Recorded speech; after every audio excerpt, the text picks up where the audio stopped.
In the law, says St. Paul of the Jews, you see the very shape, morphosis, of knowledge and truth.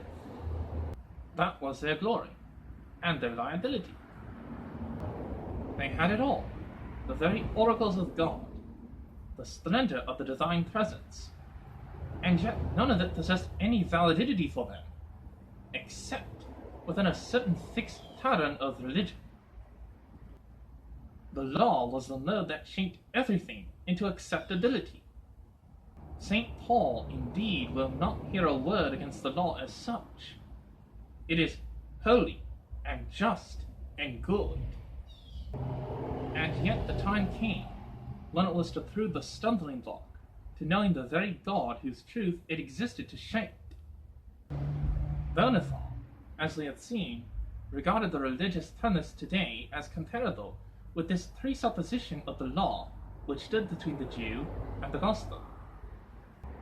Once again, we must insist there is nothing wrong as such with the God of the religious tenets, with the one above, to whom the religious person instinctively turns, provided he be truly the God and Father of our Lord Jesus Christ. Such a religious pattern holds for him the very shape of knowledge and truth, below the tie the one who would wantonly shatter it. It has been, and still is for millions, the precondition of the presence. And yet, as John D. Godsey observes in his book on Bernethal, the continuance of the religious interpretation of the gospel in a non-religious world may be at once a misunderstanding of the gospel itself, and a default of the church's responsibility vis-a-vis the world.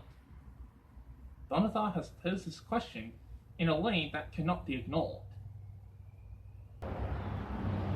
What looks like being required of us, reluctant as we may be for the effort involved, is a radically new mode, or metamorphosis, of Christian belief and practice.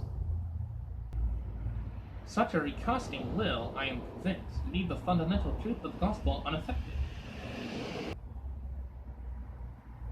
But it means that we have to be prepared for everything to go into the melting, even our most cherished religious categories and moral absolutes.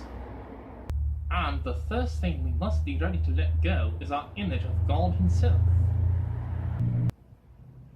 The need for this is again perhaps best thought out by looking at the other great debate in which Paul was engaged, not this time with the Jews, to whom the gospel was a stumbling block, but with the Greeks, to whom it was folly. The classic description of this debate is to be found in his encounter with the intelligentsia of his day on the Areopagus at Athens.